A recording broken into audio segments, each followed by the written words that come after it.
Now it's back to the drawing board as trade unions have rejected Eskom's offer of a 3.75% wage increase. The struggling utility says it simply does not have the money for more. But trade unions are demanding a 15% pay increase in this first round of their negotiations.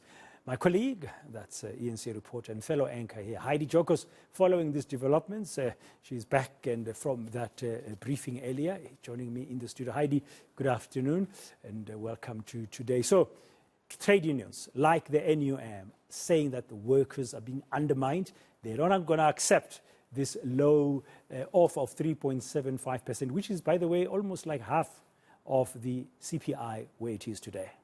Yes, certainly. So I think for context purposes, NUM and NUMSA are demanding 15% wage increase for the next 2 years, whereas Solidarity is demanding inflation plus 3%. So that's about 10% that Solidarity is asking for.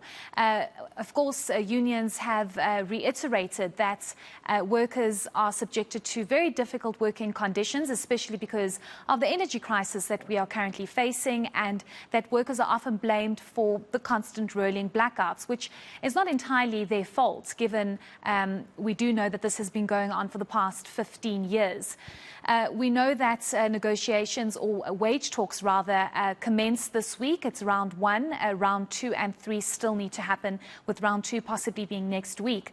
But what we know is that all three unions have emphasized the fact that Eskom has been ill-prepared. They have negotiated in bad faith, and they've only put 3.75% on the table, which, as you mentioned, is possibly half of inflation. As we do know, inflation is at 7.1%. So unions are saying that Eskom has not given sufficient reasoning as to why they cannot offer above inflation, or at least inflation.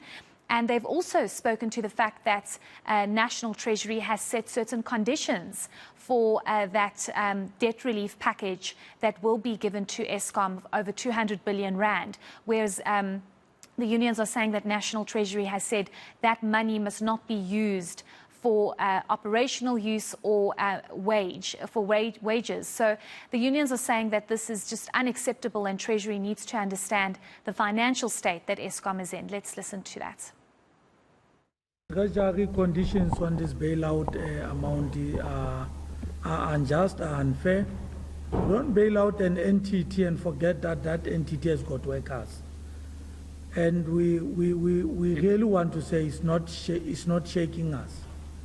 Workers across the country has been undermined for so long. It is a struggle for workers that we've observed in the country that, you know, there's a tendency to forget that we've got workers who are actually making sure that entities are surviving. So the same thing is happening at Eskom. You can't have Eskom without workers. So you can't plan and budget at Eskom without workers. So we really wish to say and persuade, you know, Eskom and Treasury in their own deliberations, because look, it can't be that there are problems here. So Heidi, the trade union that's demanding about CPI plus maybe 3%, taking 10% is Solidarity. When they talk about this, what do they say? Yes, so their demand is, of course, very different to NUM and NUMSA, with almost 5% less what they are demanding. But Solidarity, together with the other unions, have emphasized the fact that Eskom has not been forthcoming in its first round of wage talks, and this is alarming for Solidarity, together with NUM and NUMSA. Of course, Solidarity says that they believe they should rather be asking for CPI plus 3%.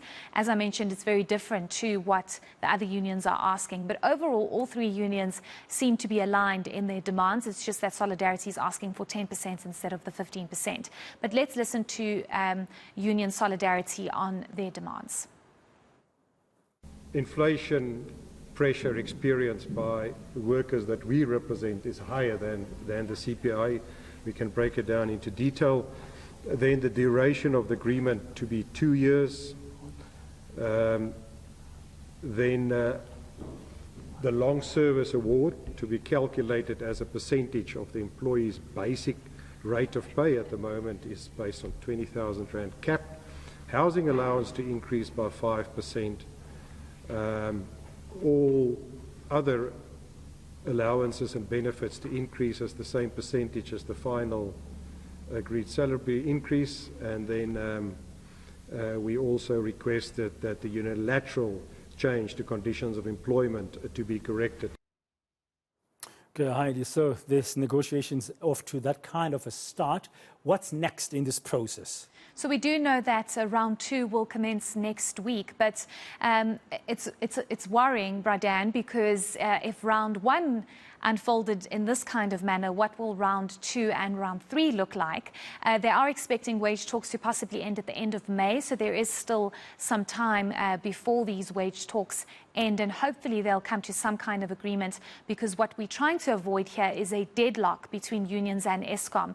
Last year, when wage talks were underway, certain members were aggrieved and very upset about what Eskom was offering, and they went on that illegal strike, which was of course interdicted.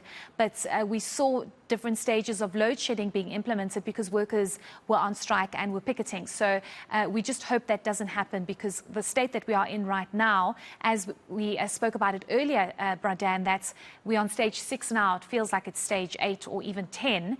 And we just hope it doesn't get worse than what it is right now. But unions have said they want to negotiate in good faith, and they don't want to negotiate through the media, and they'll just wait for round 2 and 3.